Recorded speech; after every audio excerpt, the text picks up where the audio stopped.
Hello everyone, welcome back to another live stream. Thank you so much for joining me. Welcome to all of our members and viewers and subscribers. Let's give ourselves a minute as usual just to make sure everything's up and running before we begin the live stream. If you're watching this recorded, I also posted 2 videos earlier on with some very important bits, especially to do with the strategic decisions that the resistance fronts are making when it comes to the future and the prospect of Israel using this as a rest, really, a refresher period to go on an all-out war in Lebanon.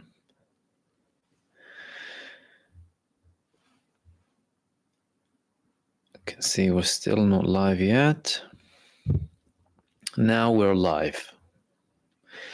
Okay.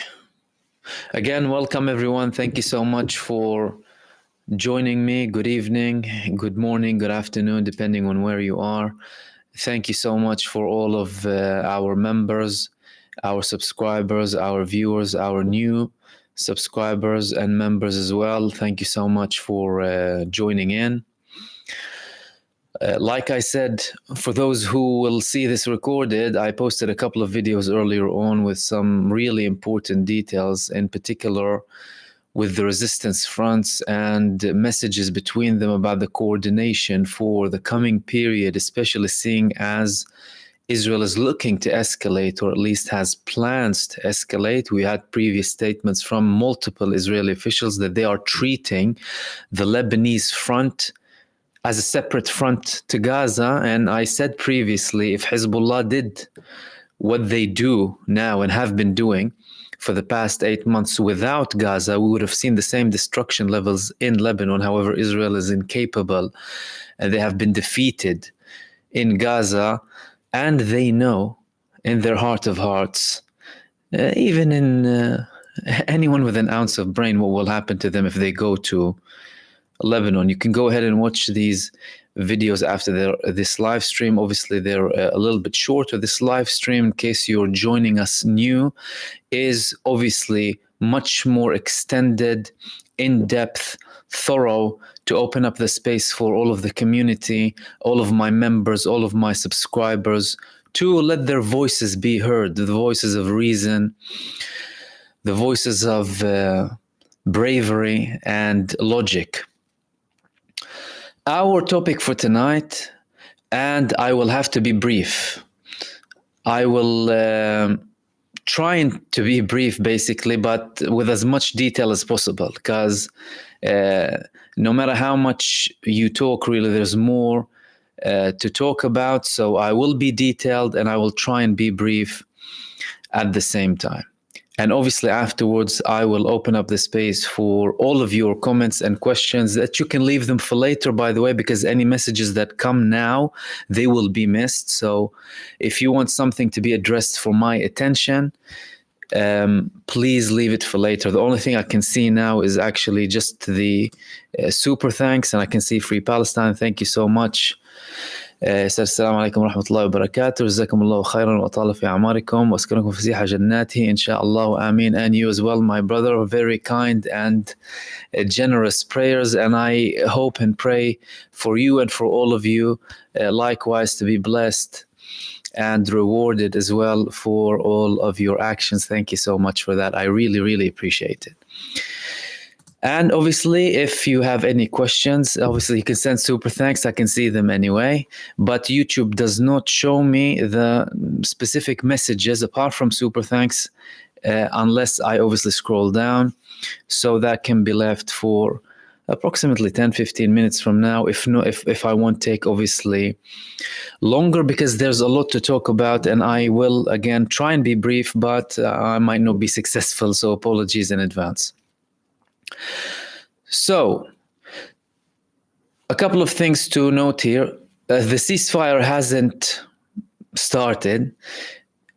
It's only a resolution. A resolution What type of resolution? A resolution proposed by who? The United States of America.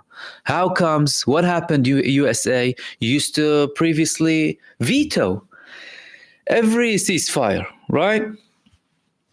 In the early days when Russia and China and Brazil proposed ceasefires, you refused them, right? What happened now? Okay. What happened now is you can't take it anymore. There's elections down the line. The Palestinian resistance and the Lebanese resistance and Yemen and Iraq, backed by the great nation of Iran, are humiliating you and defeating you. And you don't have an answer. Typical. They don't understand the language of reason. They don't understand when people talk with them. They understand the language of force. And this is what they're met with. More coordination, more leverage. The United States proposed a ceasefire that was accepted. 14 out of 15 approved it. Russia did not veto it, obviously, or reject it. They abstained. Why did they abstain? They abstained because to them it wasn't clear enough. They needed further elaboration, and they did not like the fact that Benjamin Netanyahu was still threatening to demolish Hamas and saying it's not the end of the war, and all of these details, which I will elaborate on in a second, by the way. Okay. What is it established upon? It's established upon Joe Biden's speech and his draft. What's Joe Biden's speech and draft? The demands of Hamas and the Palestinian resistance. That's it. The same demands that they used to call delusions and that they went out against. Remember, please, because it's very easy when steps are taken, by the way. Number one, for people to forget to celebrate accomplishments. Don't forget to celebrate accomplishments despite the pain. Because the enemies of the Palestinian people, they commit these atrocities to cover up their failures. Failures coming from where? From the resistance. That's why they conduct massacres against the people. They punish the civilians to cover up their failures and the resistance successes to make them feel bad. No, don't let that make you feel bad. Celebrate accomplishments. And there's a reason why I titled this video on the thumbnail, Unprecedented Victory. Why is it an unprecedented victory? The war hasn't ended yet. There's still no ceasefire. An unprecedented victory because Gaza forced the United States, the biggest superpower, to retract and call for a ceasefire that it demanded on its conditions. That's unprecedented. And anyone who doesn't see that, they have a problem. Hamas wanted a full ceasefire, complete withdrawal, allowing all of the aid in, allowing everyone back to all of the places of Gaza, rebuilding Gaza, and having a prisoner swap. This is what Joe Biden spoke about. Now Hamas welcomed it, they accepted it, and they engaged, and they already submitted their response, by the way. What is their response? Small little nitty-gritty details. That's it. How many days before the Israelis withdraw to the border? Is it 3 days or 7 days? Does Israel have a veto on the names of the old prisoners when we release them? All of these things, right? Okay. Hamas sees it positively. Blinken says Hamas seeing it positively is a good sign. They are proposing or considering engaging with them in a ceasefire, in a prisoner swap deal for the 4 or 5 American Israelis that are held by Hamas. Again, speaking to the group you want to eliminate, right? Again, that's another accomplishment. No one underestimate any of this. Netanyahu, though, so Hamas's positivity, the US positivity, right, media, it's shady with Israel. What's happening with Israel? What's happening with Israel is the United States is giving Benjamin Netanyahu the camouflaged ladder to climb down the tree. The camouflaged ladder. Why? Because he doesn't want to be seen as a person who's climbing down a ladder. To who? To Ben Gvir and Smotrich. He wants to continue. But he wants to climb down the ladder. He's desperate to climb down the ladder. All of this nonsense talk. Do you think Benjamin Netanyahu believes what he says? This man is a hyper-pathological liar. Do you think he believes he can demolish the Hamas? But he still says it. Why does he say it? To appeal to the people that he needs to keep him in power. And some of them are still fooled, and they will keep him in power. He's pleasing Ben. Otherwise, if he was open and there was no problem, why did he prevent Ben Gvir and Smotrich from viewing the draft? He knows the government will collapse. So this is a ladder to climb down. Otherwise, why would Biden firstly say, this is the deal from Israel? No, it doesn't matter how much he denies Netanyahu, by the way. Secondly, why would Blinken say Netanyahu approved it? Clearly, they're tying him up. They're putting him in chains.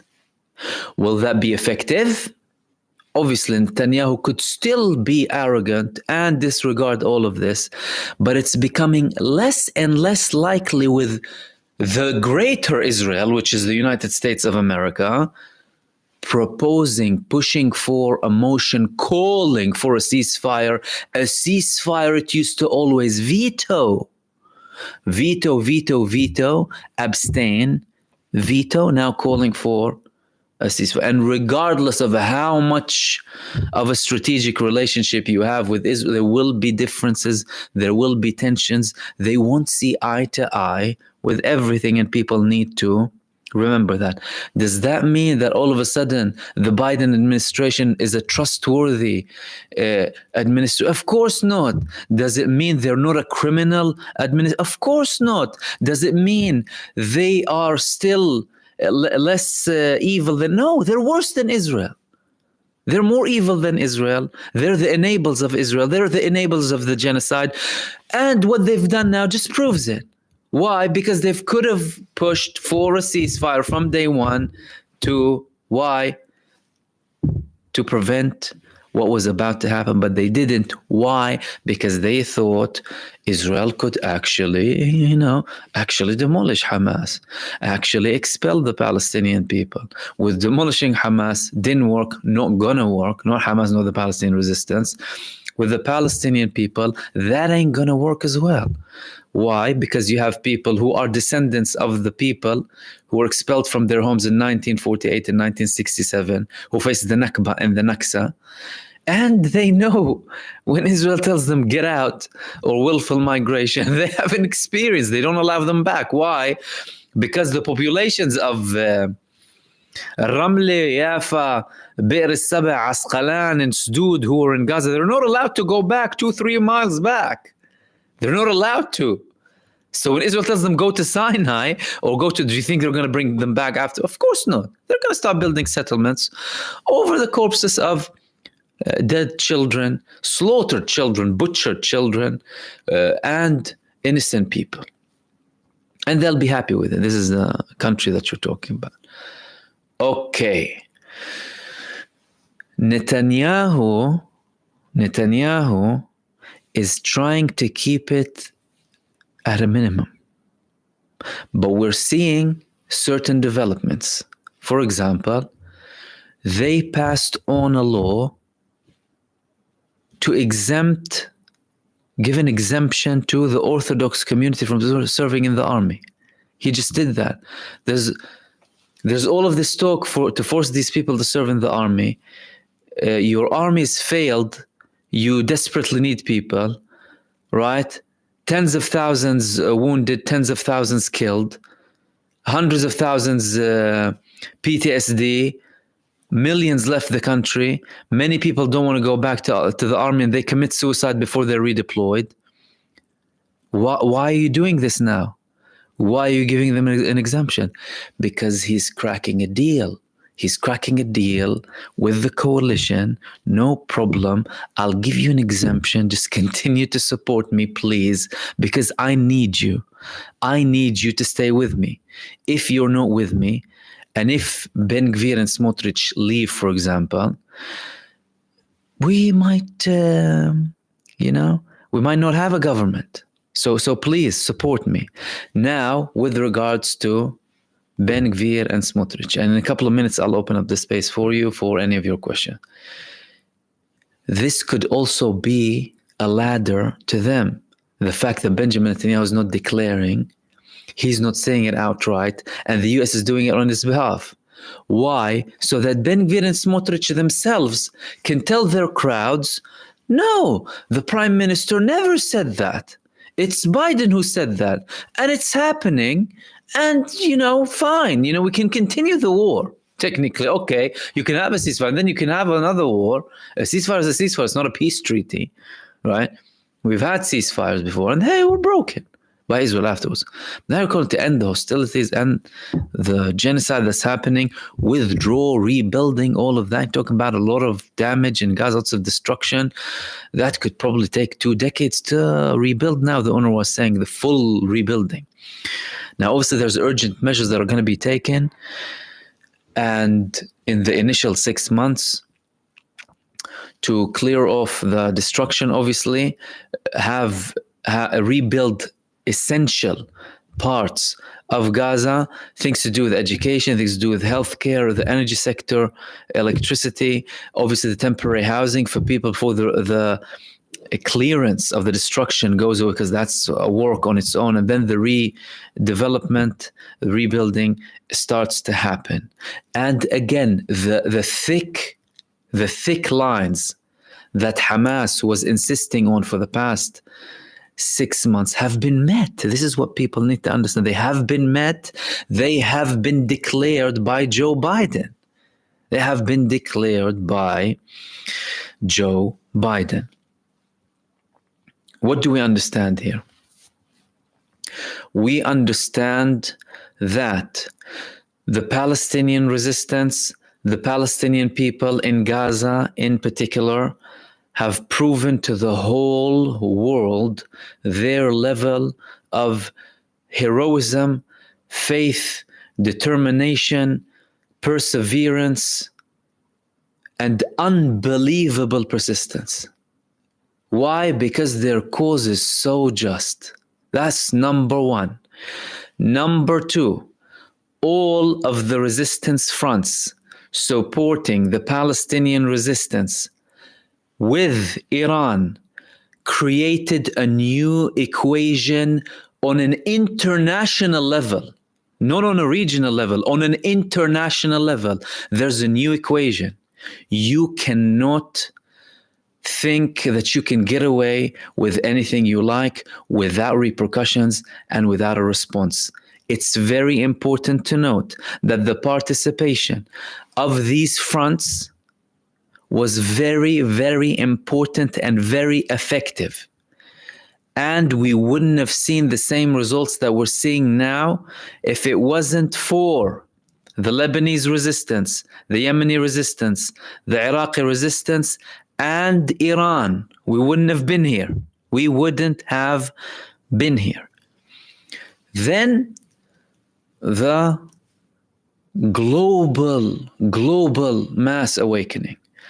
People in the streets everywhere, in Europe, in the US, in countries all across the world. That makes a very big difference. But after the initial things, the perseverance of particularly the resistance in Gaza and the population in Gaza, that's number one. These people have unbelievable levels of faith, unbelievable heroism. What they've done is historic, is unprecedented, and is a massive victory. And all of this destruction is to cover up these facts. But that should not let you be ignorant of the fact that it's a victory. Another reason why it's a massive victory. Why? Because in any conflict, although this is not a war, by the way, this is not an army to army, right? However, in armed conflicts, in an armed campaign, in a war, how do you define who won and who lost? Tell me about your objectives. What were the objectives of Israel in this genocide? Demolishing the Hamas, demolishing, eliminating, wiping off the face of the earth, not leaving anyone, eliminating, not decreasing the capability, eliminating, failed. 2, return our hostages, another fail. You're not going to get them unless you're going to negotiate. 3, make Gaza not pose a threat again. Again, another failed. You're not achieving anything. Nothing. That's a massive failure. Now, obviously, we'll hear some of the genocide supporters and genocide sympathizing. How can you claim that this is a victory? Look at all of the destruction. Of course, it's a barbaric destruction, but this is not how you calculate who won and who lost.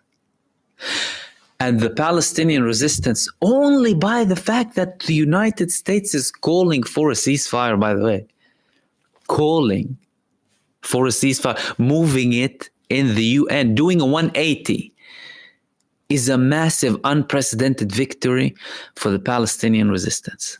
Now, what's coming? I said I'll be brief. I've been talking for 20 minutes. But like I said, there's a lot to talk about. And I'm going to obviously open the space up for you. And then we'll continue talking. What's going to happen? Well, Hamas submitted, firstly, they accepted it and said we're engaging in this proposal, this motion, resolution, and we submitted our comments. Again, the thick lines have been met. Ending the war, withdrawing from Gaza, rebuilding, allowing everyone in, all aid in, and we're going to increase the level of aid to more than before the 7th of October. And obviously the release of the prisoners. Okay. They submitted their response. Israel, what's Israel doing? Everything is shady. Again, that's the camouflage ladder. The camouflage ladder for Ben Gvir and Netanyahu and Smotrich, for all of them. They can continue believing what they believe in. They're delusional, twisted minds. Who cares? They're psychopaths. Okay. Is it going to be implemented? Only when there's a declaration. Only when there's a declaration. So far, what are we seeing? Unprecedented blows. Israel today, they admitted what happened in the massacre yesterday, their massacre this time, the massacre of their soldiers, their child murderers in Rafah. When Hamas said we took 15 down in a booby-trapped home. One of them is the grandson of an ultra-fascist Zionist ex-MK. His name is Moshe Feiglin. Similar to Eisenkot, his son and his nephew also lost their lives in booby-trapped tunnels. Hamas lured them in. They thought they were finding the tunnel, and they buried them inside. So there's no ceasefire up until what? Up until there's announcement of the ceasefire. And even with that announcement of the ceasefire, Benjamin Netanyahu might obviously twist things. You've got a pathological liar. At the end of the day, look at what's going to be accomplished. Does that put faith in him? Of course not. Who's going to trust him? Or Israel as a state, so long as it's a Zionist, supremacist country, not trustworthy. Is this going to make peace? It's not going to make peace. Is America great? At least the administration? No. They're the most evil empire on earth. The US government. They're the biggest genocidal maniacs on planet Earth. But there's a deal. And another reason. Why are they pushing so hard to reach a solution? You have elections around the corner. Now be warned. Please, everyone, be warned. Don't let no one fool you. These people who are calling for a ceasefire in the US administration and in other genocide-backing governments are doing it for their own purposes. Be aware of that. And they still must be punished in the elections. No one should vote for any of them. None of them. If you want to vote for someone, you go and vote, even if it's a tactical vote. Vote for someone who is on the human rights side, on the truth side, who supported Palestinian people from day one. Go back to October and listen what they said. Even it was when it was like less popular to, support the Palestinians and the Palestinian resistance. Go back and listen from that. Do your research. All right. What's going to happen with Lebanon? Many people are asking that. What is going to happen with Lebanon? Firstly, from a military and political perspective. From a military perspective, is Israel capable to do anything in Lebanon? The straight answer is no. Why no? Because they couldn't achieve anything in Gaza. What's Gaza? The weakest link.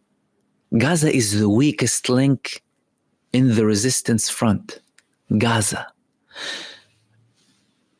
The Israeli army, backed by the United States, landed 3 times the size of the nuclear bombs that landed on Hiroshima and Nagasaki and Gaza, over 80,000 tons, supported by the US, supported by the UK, supported by other European countries. Now, obviously, we're having more and more divisions now, by the way, which is good. They haven't achieved anything. They haven't achieved anything. Nothing militarily, just destruction. Nothing whatsoever. The Palestinian resistance is getting stronger by what it's doing, by the level of activity, and by the fact that you have this army in Gaza for 8 months with full destruction, unable to stop them, and the resistance is only getting stronger. They're undefeatable. Why? Because they are people who are on the right path. Their cause is righteous, it's straight, and they're undeniably receiving some divine support. But that's like my belief, my personal belief. I'm sure many people share the same view. These people prepared, their cause is right. What's happening in Gaza is the most righteous battle on earth now. People facing a genocide. Innocent people who have been under occupation for over 76 years, and brutality and ethnic cleansing and injustice, facing a barbaric, depraved, psychopathic country, backed by maniacs like it. That's why they survived this. They had the patience, they continued to fight, and they were backed by the global population of Earth. Even with all of the propaganda, with all of the spins, with everything, the majority of the world stands with them. They're seeing the miracles. They're seeing the miracles every day with these people. First, how the hell are you living? How can you live another day?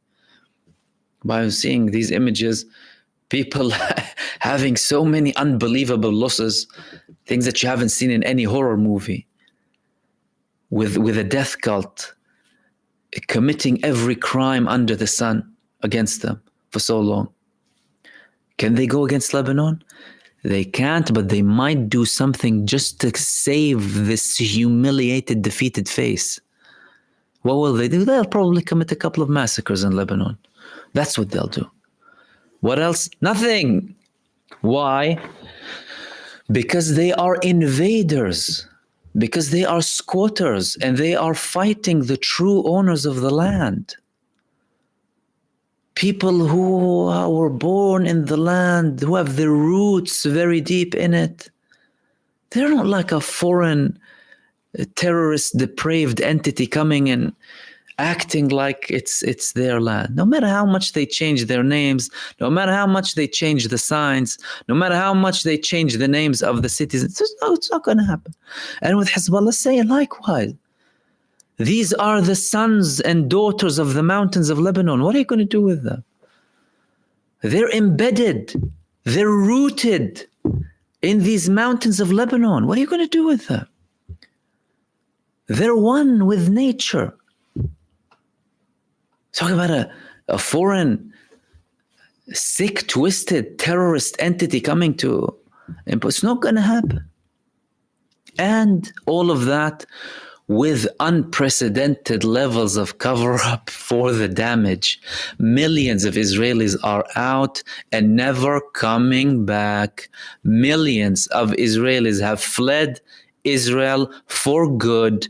They used their passports, their second passports. They're never coming back.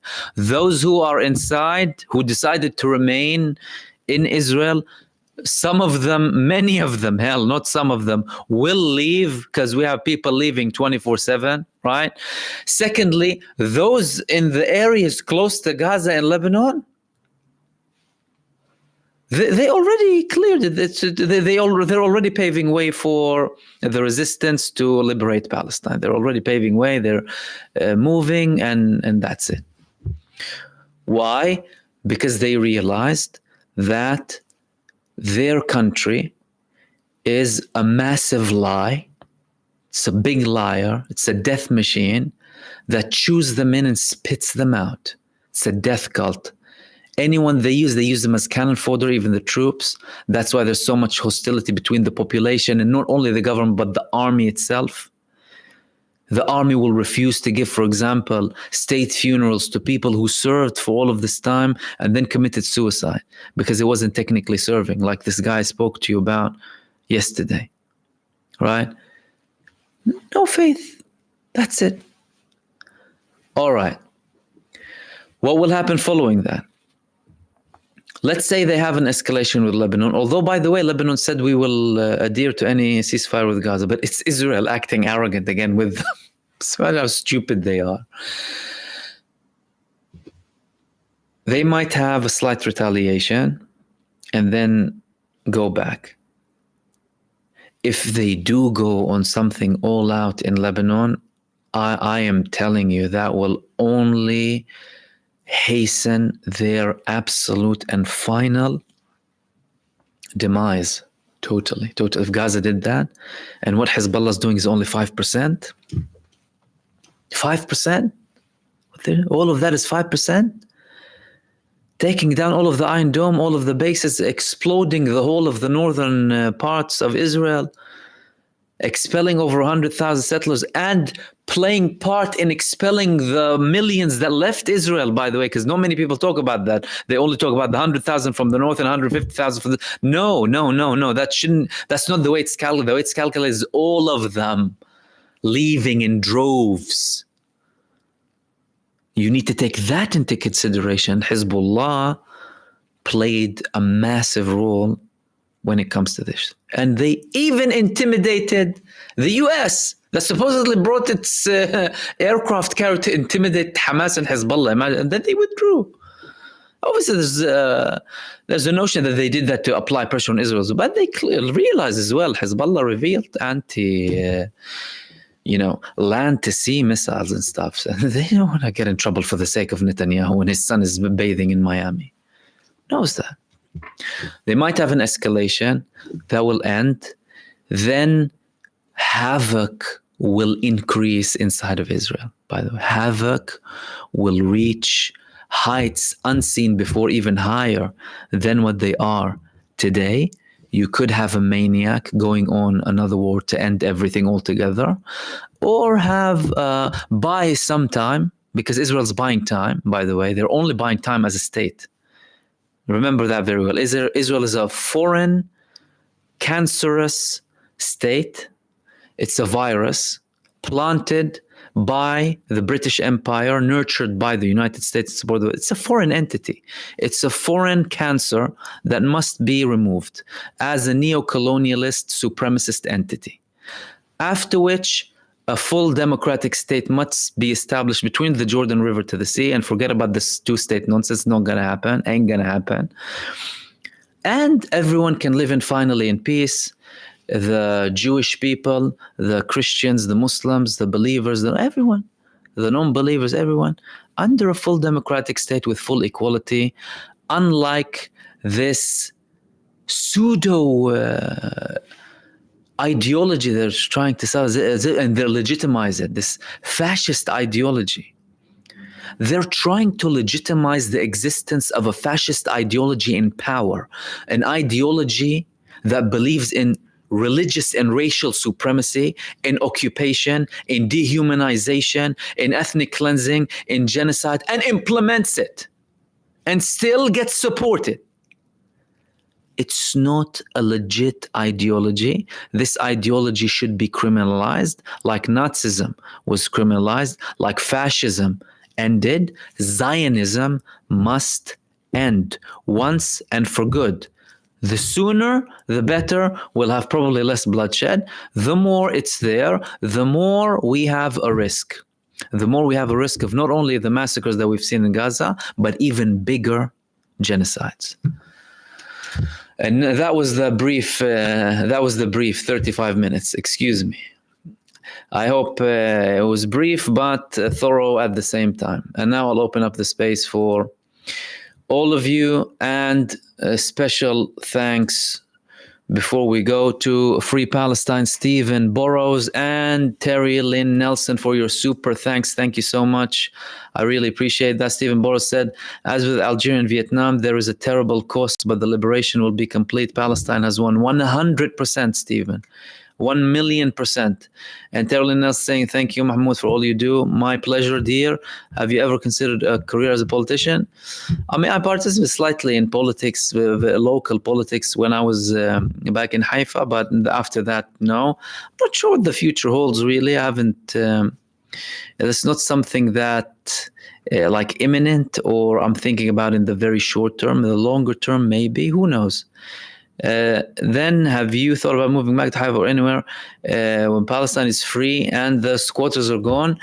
Probably, again, but potentially, you know, if you're talking about rebuilding, absolutely. I would be honored to rebuild a country that was torn and split by this fascist Zionist ideology, and obviously heal and rebuild and look for a better future. That's definitely something that would be a possibility. And again, thank you so much for your super thanks. Manuel, again, thank you so much for your super thanks as well. Really appreciate that. Let's open up the space for any questions as well.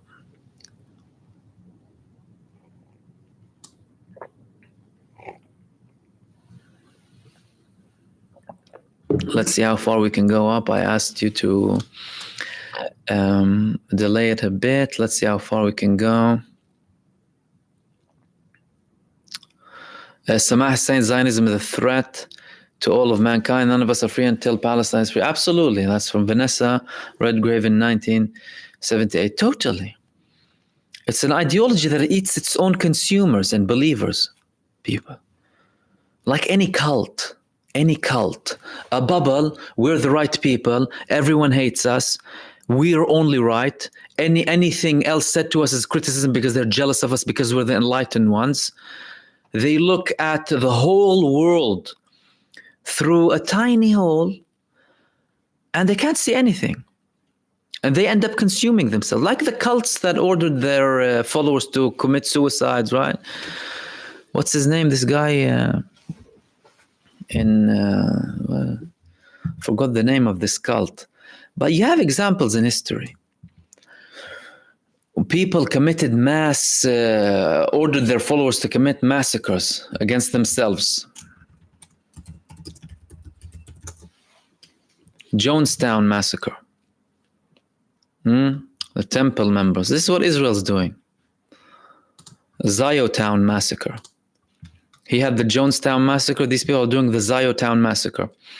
They're killing every single one that believes in this ideology under every pretext under the sun. Oh, we have to. It's good for us. It's healthy. Then they'll slaughter themselves.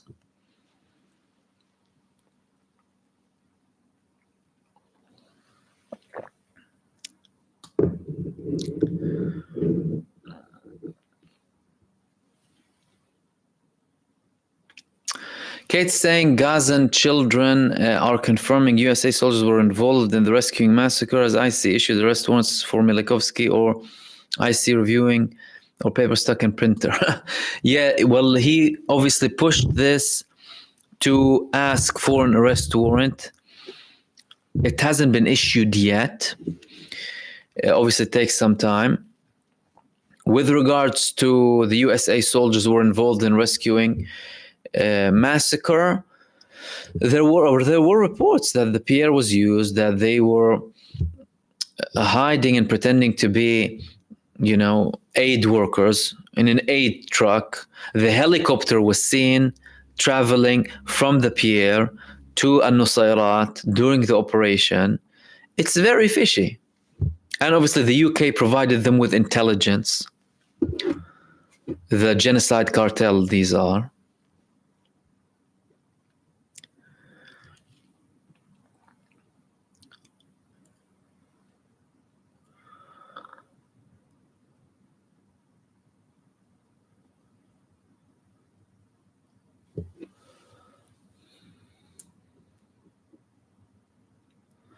Ismail saying Intel stopped the 40 bill factory in Israel. It's going to be a domino effect. And they're not even talking about the scale. First, you had Moody's degrading them for the first time in their history, by the way. And then again, they were delusional about it and so arrogant, and they underplayed it. And Benjamin Netanyahu was like, oh, no worry, we'll be victorious. We'll eliminate the Hamas and they'll put us back up again. Imagine how delusional he is. And his finance minister, who should be in charge of finance, was criticizing Moody's for not saying that Hamas and Hezbollah are terrorist organizations, just referred to them as movements or militias, they call them. Look at what you're doing to your economy, you ignorant fool. You're the finance minister. But that's how racism consumes you. You become blind. But thankfully, they're revealing themselves. And with regards to, obviously, the economic situation, firstly, the losses haven't been even calculated properly. Then you need to take into consideration the military losses, the military equipment losses, all of them, 1,200 machinery, devices, the bases that Hezbollah attacked, the Iron Dome batteries and the Iron Dome raid, all of that is so much money.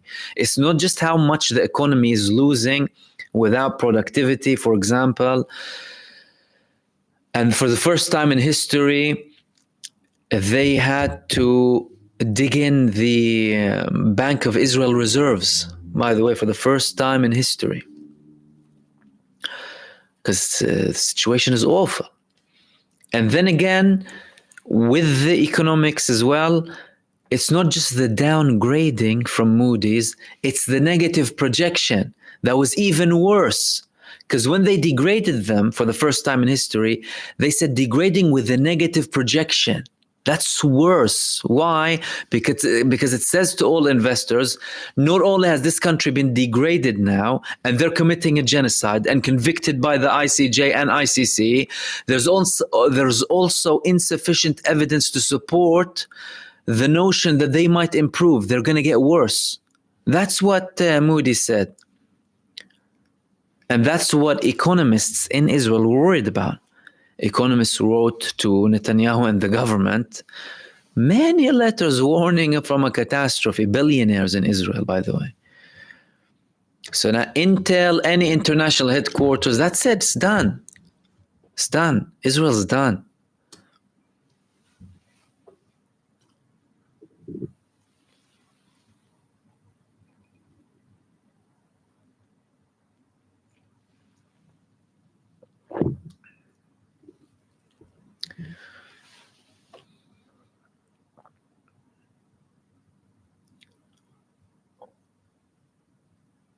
Mind over matter. Mahmoud, Israel now is in a corner. When a feral animal is cornered, it lashes out. Do you think Israel will use nukes?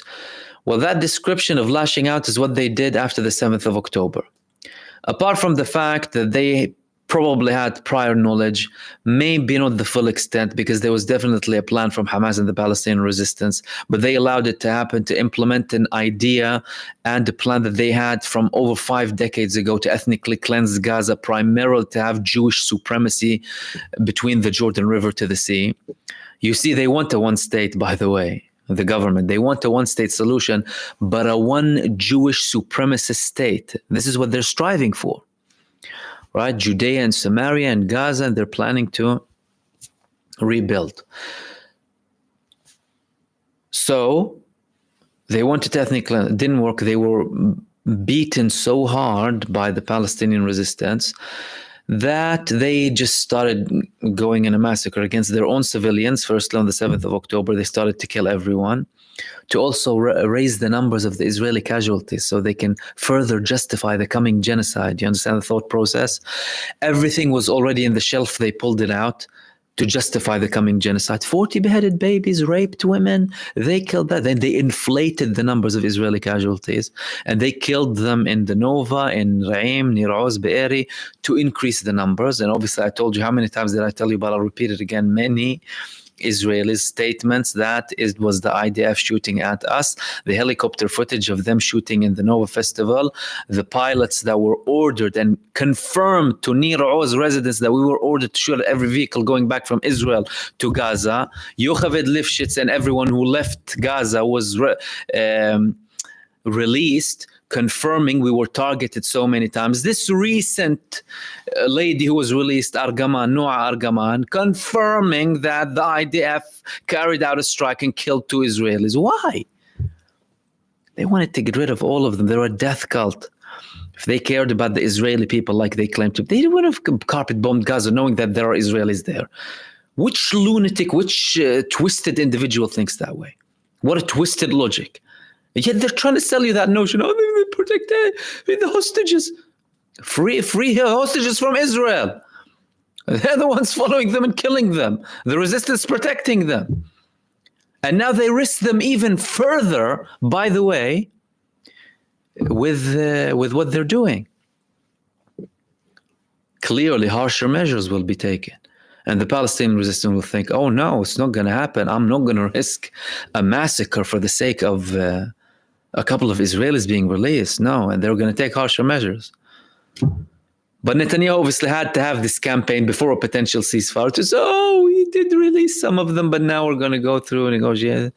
And again, one of his hints a couple of days ago that, oh, we released these in a military operation and we will continue to release them in military or other operations, opening the path for a ceasefire. So they're acting like that anyway. Nukes, they'll die. If they could have nuked Gaza without them getting affected, they would have, but it's impossible. Man, Gaza's so small, 40 kilometers length, 5 kilometers wide. What are we talking about?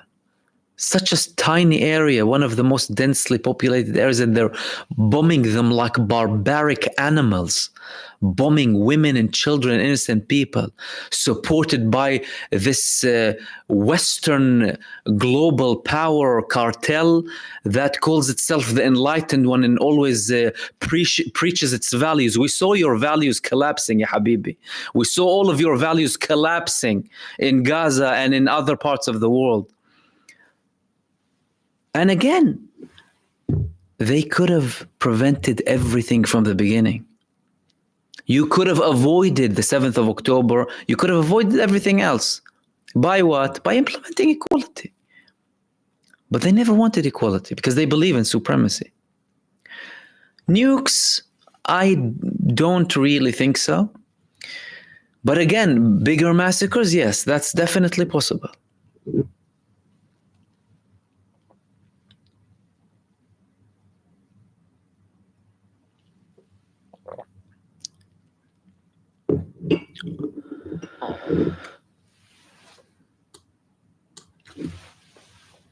Humphrey Zimmerman, why under democracy? You have not seen how corrupt democracy is in these months. Why not under Sharia? If you are Muslim, you want to live under Shariat Allah. No man-made laws, brother. Promote Sharia, not democracy. What type of Sharia are you talking about? Allah tells you in the Quran, لا إكراه في الدين. There is no compulsion in religion. فمن شاء فليؤمن ومن شاء فليكفر. Those who wish to believe, believe. Those who don't wish to believe, don't believe. Democracy is embedded in Islam. Why did you have a bay'ah? One of the most democratic acts in history. When the people, Bani Saqifa, went and said bay'ah to Umar and the other caliphs. وَأَمْرُهُمْ شُورَى بَيْنَهُم. That's democracy. Plus, if they are implementing democracy in a bad manner, does that mean democracy is bad? Have we not seen examples of Muslim-ruled Sharia that did committed awful stuff in history? What are we talking about?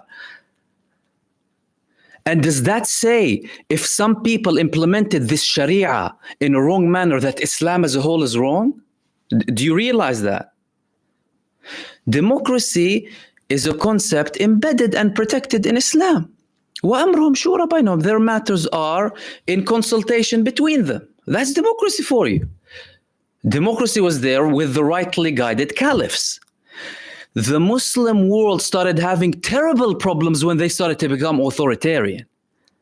After they started to kill the people who were elected and agreed upon, and everyone wanted to interpret his own version of Sharia. So let's not buy these slogans really that do no good for anyone, and primarily the Muslim world. How can anyone talk in the name of God? Can I come and tell you now I'm implementing Sharia law based on what? My interpretation of Sharia?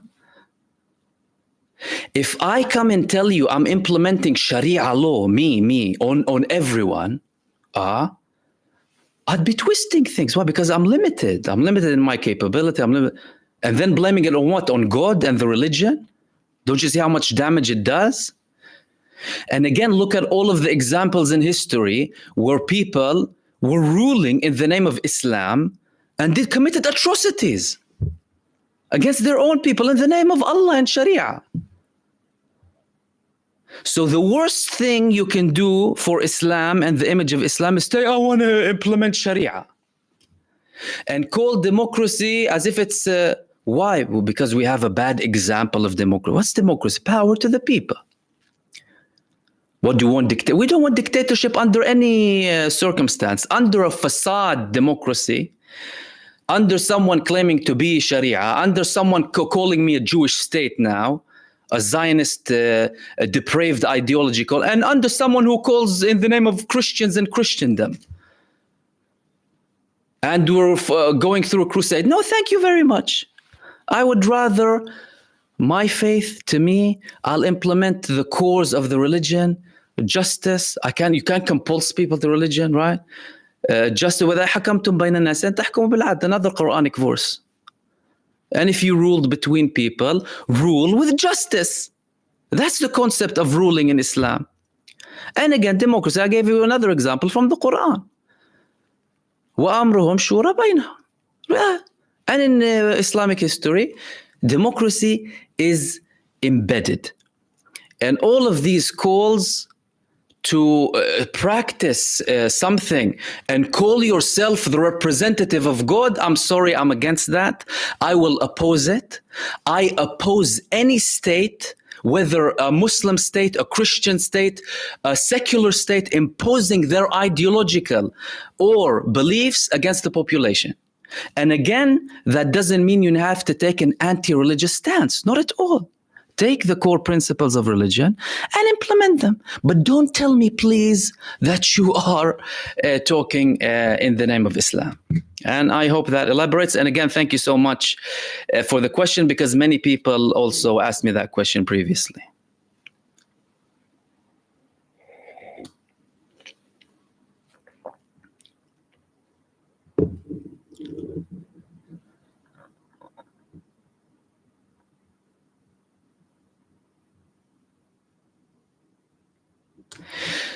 Kate is saying the Jordan conference, they are finally waking up from a deep sleep, 8 months, and discussing humanitarian aid. And Abbas said his government is ready to govern West Bank and Gaza and begging Israel to open exit. You see, that's what they're worried about. This doormat of the Zionists who has been only protecting Israel and prolonging their life and their apartheid in the West Bank. We're ready to take responsibility. Take responsibility for who? Do the people of the West Bank even like you? You little puppet. Do the West Bank residents approve of Abu Mazen Mahmoud Abbas? When did he have elections? The last elections that the Palestinians had, he lost. any calls for elections. He refused them, not Hamas. What is he talking about, this man? He's there to prolong the life of Israel. They have him under the thumb. He wouldn't go to conferences previously because he said, they'll shoot me. They told me they'll shoot me if I go to a conference. Is that a president?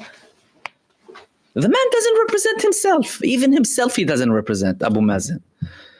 Let's not be real. The people writing now what they want are the resistance. Clearly, there's a new equation. No one on earth is entitled to tell the people of Gaza who they choose and who governs them. If they want to do something in joint collaboration, agreed upon by the population, clear, democratic, transparent, fine. And they include, okay, good. But so long it serves Israel, no, thank you. Thank you so much. And China and Russia had the political conferences, right, that we spoke about at the time. The Russians told them, we're not here to tell you what to do, but if you do have some sort of a unity, that would be good for you, okay? It was him and his authority who prevented the unity, not Hamas, not the resistance. And do you know who said that? The PFLP representative. The Popular Front for the Liberation of Palestine, a secular movement. He said that. It wasn't Hamas or the PIG. He said, unfortunately, the Palestinian Authority, they prove that, they're too tied with Israel and they cannot commit to the concept of us having shared values and including the protection of the resistance. You have the representative of Bibi and Zionist Israel. No, thank you so much. The people of Gaza and eventually all of the people in Palestine as well, they will have the right to choose who follows them, who governs them, excuse me. And again, even remember that conference before that, when Blinken was there? Blinken was there, and then the UAE representative, foreign minister, he told them, you are the authority of Ali Baba wal Arba'in Harami. Ali Baba and the 40 thieves. He knows how corrupt they are. Oh, they told him, no, we changed positions. He said, but you're still corrupt. Oh, we did reforms after the US and you asked us. Reforms after the US and you asked us? Instead of reforms for the Palestinian people? What are we talking about? These people are tying their fate with Israel. It's evident. It's been evident for over 3 decades now. Yet they still have their delusions.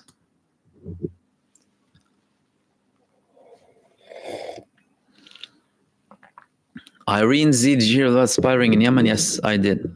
I declared it yesterday.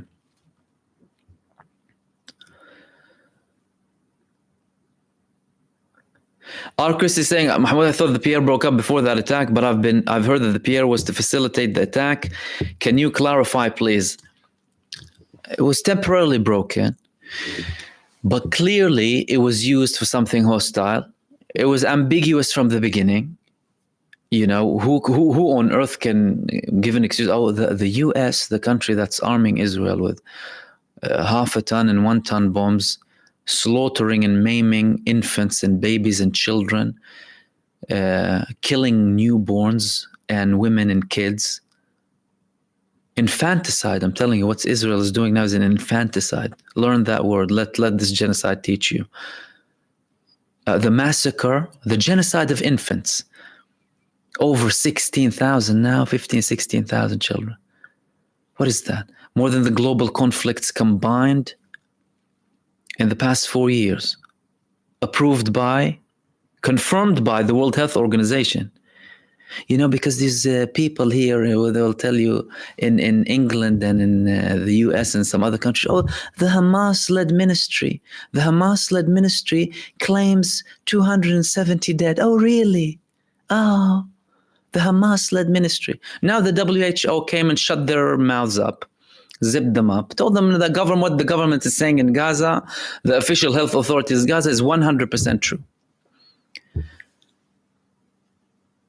So they clearly had another option, and there were thousands of trucks waiting for them. You had an address. You have a criminal. Or force them to open the borders. Clearly, they had other plans. But these plans will be buried, by the way. Like their whole idea, their whole state is being wiped off now.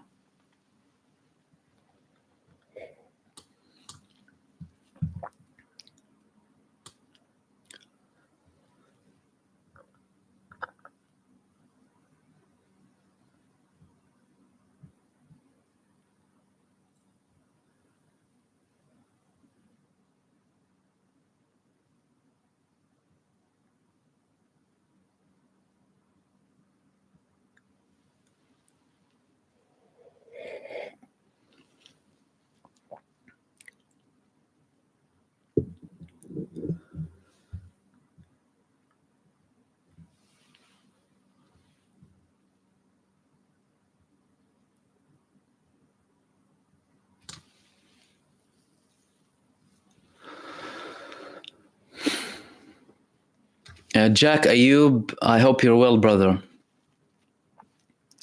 You said the resistance on October the 7th exposed the biggest thing in the world, Western hypocrisy. Of course they did. But look, we knew that from the beginning. Palestine was the moral compass, always. Everyone talking about, look, we had other examples, obviously. We had examples in the 20th century. Examples in Latin America and Vietnam, more recently in Iraq and Afghanistan, taking your whole armies to implement democracy. Wow. In Iraq, and we showed you how lovely your democracy is. The tank democracy, the genocide democracy, killing millions. Of course they're hypocrites. But you need to understand, they have to sell it that way to justify to their populations. We're following the values, the human values of democracy, because these backwards people over there, they don't get it. We need to go and teach them, right? Not knowing how backward they are by being twisted and fooled by the people who rule them. And they go and they commit a massacre and people shout, and once it fades away, oh, that's it, it's okay, it's fine. They've been doing that for decades now. But now it's like a hyper alert. Oh, there's too much hypocrisy going on.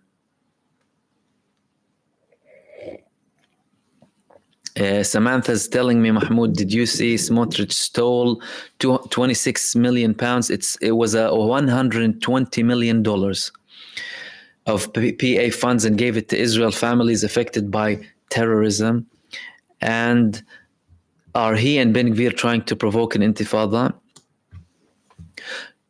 Not necessarily, but he and Ben Gvir believe truly in the concept of genocide, like Israel as a state does.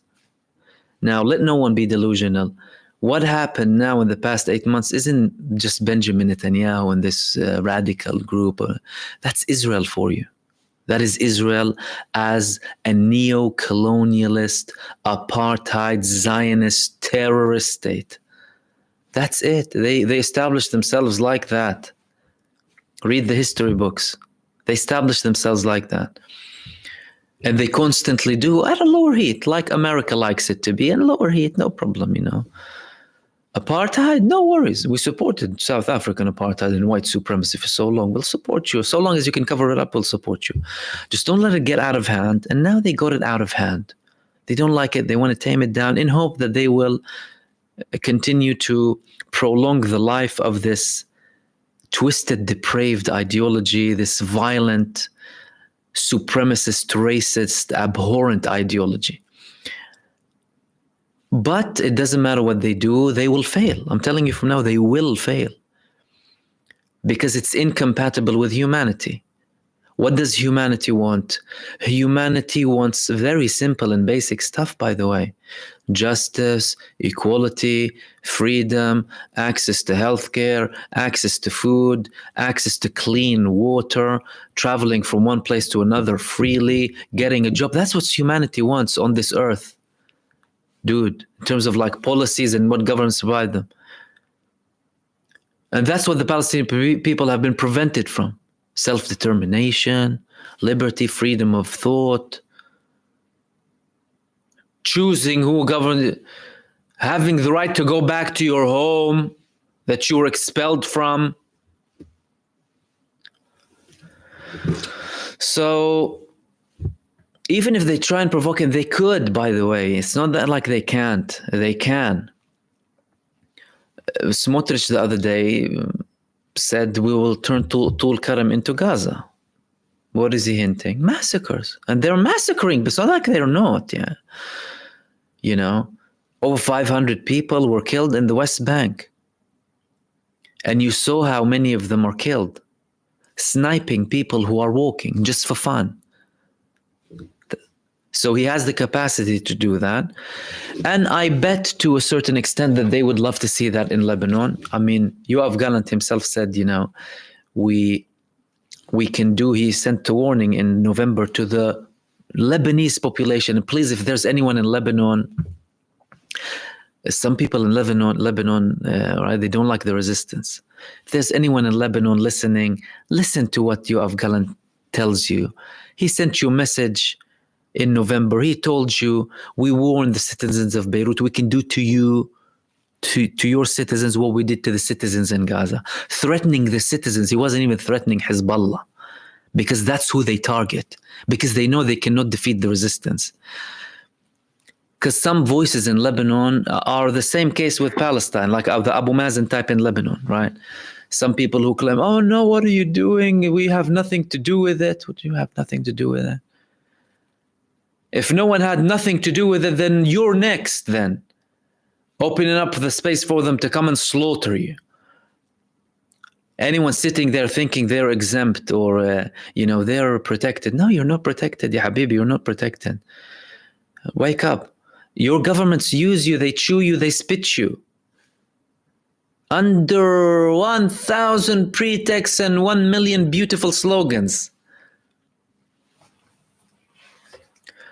But again, they wouldn't be able to touch the resistance. Like they couldn't touch Gaza, by the way.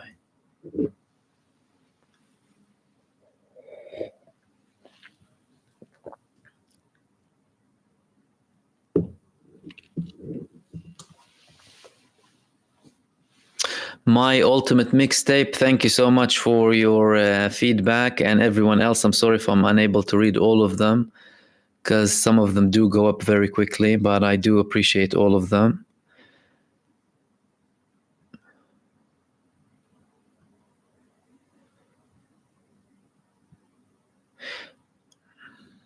Josie Buzz, who can actually say that they trust the United States?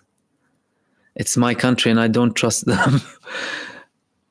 Not one member of the government, not one. Yeah, well, you know, listen to what they've been saying.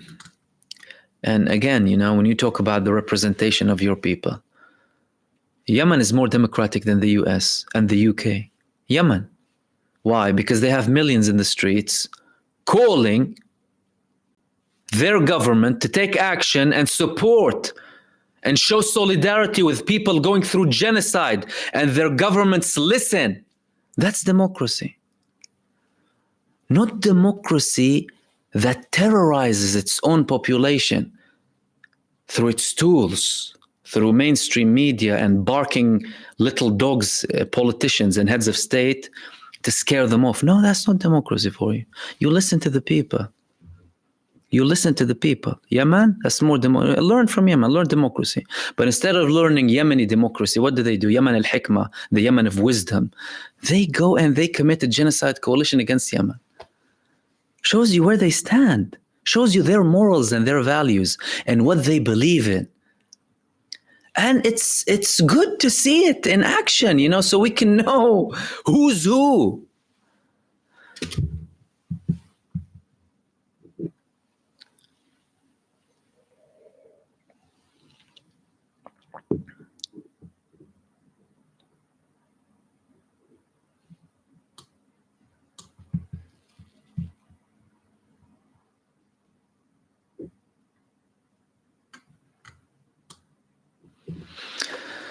Where have we reached?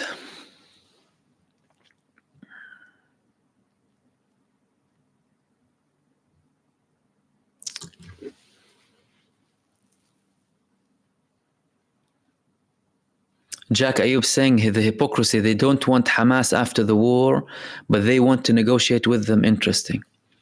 Dude, if we take Hamas as an example, by the way, they prescribe them, they label them a terrorist organization. Who labels them? 34 countries. Who are the 34 countries?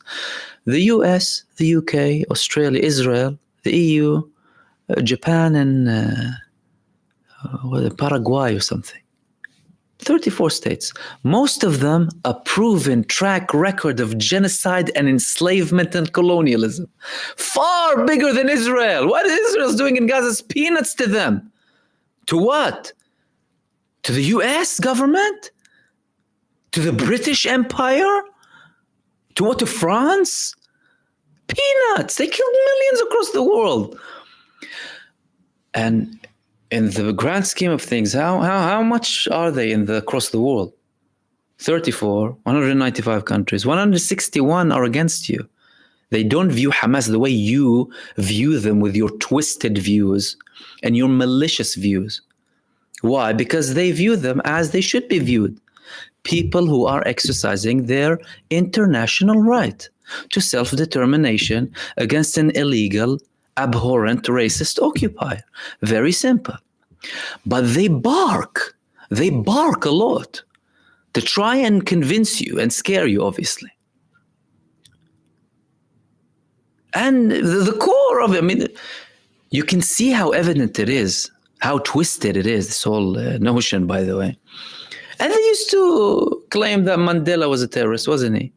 Nelson Mandela was a terrorist. Any poor old Corbyn or whatever at the time used to sympathize with them and go against South African apartheid. They used to shut them down. They used to imprison them for sympathizing with who? With someone who calls for equality. What happened later on? He stopped becoming a terrorist.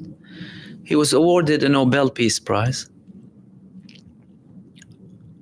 An icon, global icon. And it's very iconic that South Africa pushed the motion against this apartheid state, supported by the same country that used to support white supremacy in South Africa, by the way.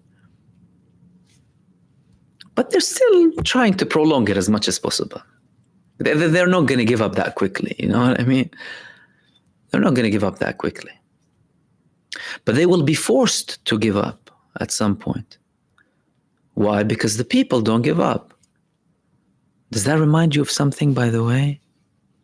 Does that remind you of slavery? Did slavery end on its own? It ended with civil wars in the US. Workers' rights. People used to die working in the Industrial Revolution. When did it change? After the workers started to revolt and speaking up. Women's rights. They were viewed as a lesser human being 70 years ago in Europe. 70, 80 years ago. No right to vote, no right to do this. No. Don't forget that.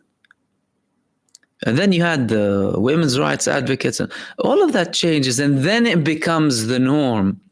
So now when the government comes and tells you, we're the protectors of democracy, you're not the protectors of democracy. You're anti-freedom. They constantly push for more laws, more draconian laws, more censoring, more invasion of your privacy and taking your information and keeping everything illegally. Like Assange and Snowden revealed, obviously. And now they introduce new laws. They're considering introducing new laws against stalking, against Zionism. Wow! Because they're using it as a cover-up against the Jewish people, really? Go convince half of the Jewish supporters in the Palestinian rallies. Go convince them, please. But when they lose the debate, when they lose intellectually, they resort to these pathetic tactics. Scaring people, the weaponization, and using this victimhood of garbage that they committed in Europe and threw on the Palestinians. You had the anti-Jewish garbage in Europe. You had these depraved mentalities. Jews were living in Palestine and in Arab countries peacefully. You had a problem. Weren't they asking in the early 20th century in Europe the final answer to the Jewish question? Who was asking that question? Palestine? No. Europe was asking. Who was the solution? Zionism and Nazism. And they created this term anti-Semitism to link the Jewish people to a land in total coordination with Zionism that came to ethnicize Judaism, and then tell you, oh, you can't criticize them. Why? Because it's anti-Semitic. Right? So now, what's the excuse now? They're still trying. They're still trying, even with Jewish people. So many Jewish people, more than ever before, even in Israel, despite the censorship, right? But they have to play on the card till the last second. Why? Because they don't have a counter argument. They don't have a counter argument. All they resort to is these small, stupid psychological tricks that they can think they can fool people with, right? Loaded questions, loaded comments, the typical garbage. Why? Because they don't have any substance. And because the light is very clear. It's very clear. So now that we took away all of the curtains, doesn't matter how many curtains it was, it's shining like the sun. It'll burn your curtains. And it'll still shine its light. And they're forced to negotiate with them after they persisted. After they persisted. They wanted to eliminate them. They're supporting Israel in eliminating them to this day. But they're unable to. If you can't beat them, join them. Same thing with Taliban. Go check if Taliban's on your terror list, by the way. They're no longer there. Why? Because they removed them. Now they decided they're no longer terrorists. Why? Because they beat the living daylight out of them for 20 years. They forced them out. They forced them to remove them off these stupid lists. And now they're fine. Like what they did with the Mujahideen in the 80s. They used to support the Mujahideen when they were fighting against the Soviets. Why? Because it was suitable for them. The American jihad, right? And then they ended with the Soviets. They needed a new enemy. Let's put it on Islam now. And they began doing what they're doing. And again, it's now, listen, all of this is being clear now. More and more people are waking up. At least anyone observing, really, you need to be completely shallow and narrow-minded and very apathetic to not realize what's happening. But anyone observing genuinely sees it for what it is. Kate's asking, what will happen to Ben Gvir and Smotrich once the ceasefire takes effect? Will they turn green, human? Will they leave Israel taking SS Patria? Like I said, this camouflaged ladder is for them as well, because they can tell their crowds, well, Benjamin Netanyahu didn't say that I want to stop the war. We can still support it, right? It was the Americans who did that. And all of this is temporary, because they really know truly that they will be losing their positions once Netanyahu's off. And there's so much they can push. So they can either use that as a ladder, a hidden ladder, a camouflaged ladder, to tell their populations, their supporters, oh, look, Netanyahu, he didn't confirm. He didn't even come up with this. It was only Blinken. It was only Biden. But things are happening. like things were happening before any declaration of a ceasefire that we called a semi-ceasefire at the time, when Benjamin Netanyahu was already allowing people back to the north, allowing aid to the north, releasing prisoners and not declaring it on mainstream media, getting more aid in as potentially part of negotiations, so that if they reach a deal, they wouldn't advertise these things, they wouldn't publish them as accomplishments of the negotiations, but rather steps that were necessary to reach where they reached. So they could do that, or they could be really stubborn and try and push for more genocide and resign from. But again, resigning from the government, what are you going to do? Who's going to accept you? Some people support them, but the majority hate them, really, really hate them. Zionist, non-Zionist in Israel, they hate the living daylight out of them. And if you watch Israeli news, Israeli media, see social media in Israel, they hate them. They use certain terminology against these people that you wouldn't imagine. So they have no real serious options to join a government afterwards. Benjamin Netanyahu used them as a last resort. You need to remember that. Netanyahu tried to form a government with everyone else but them. But he's so narcissistic and psychopathic and dangerous that he went and formed a government with them to save himself, knowing how dangerous they were.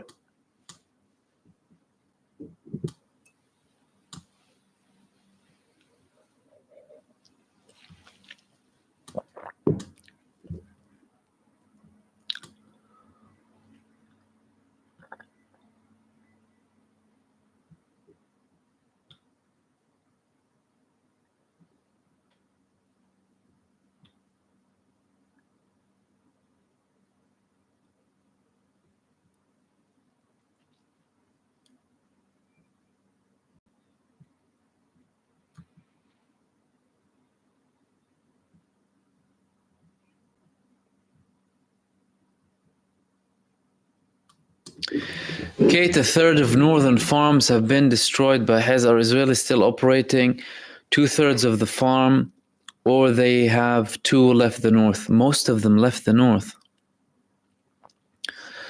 Most northern towns in Israel, within a radius of up to 10 kilometers, not just 5, which is the declared initial range that Hezbollah was targeting Israel, left. You're talking about over 100,000. Kiryat Shmone, they did a poll, and that's over a month ago, and that's a declared poll, which is rare, by the way, because they stopped releasing official statistics about people leaving Israel from November, when I last quoted the official number of Israelis who left due to the war, because they don't want to create further panic. 40% of them in the Kiryat Shmone residents said we're not coming back to Kiryat Shmone, let alone farmers. What farmers? Some of them are ghost towns with their houses used by the IDF. So there's no going back for most of them.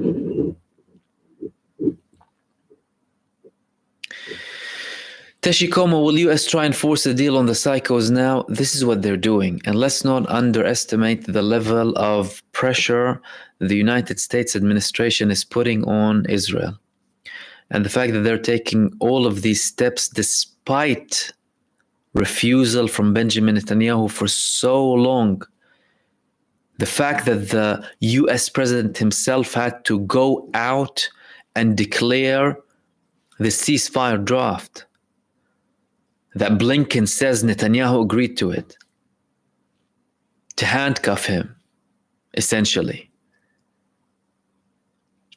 So they will try, because it's not good for US foreign policy.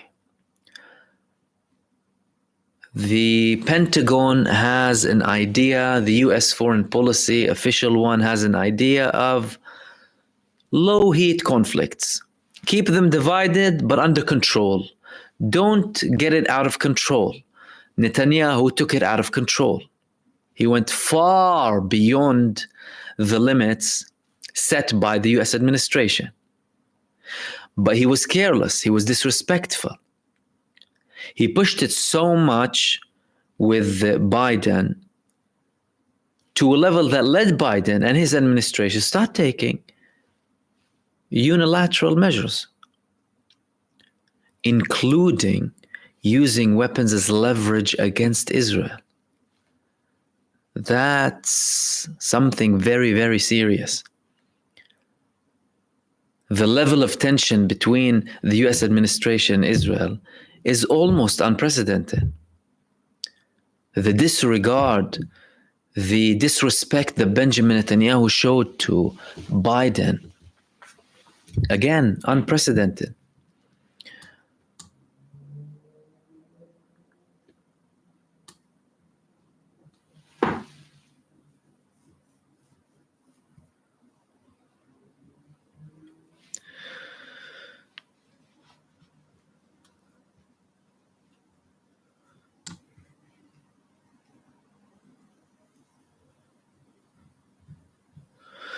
And that looks like that was, let me check here.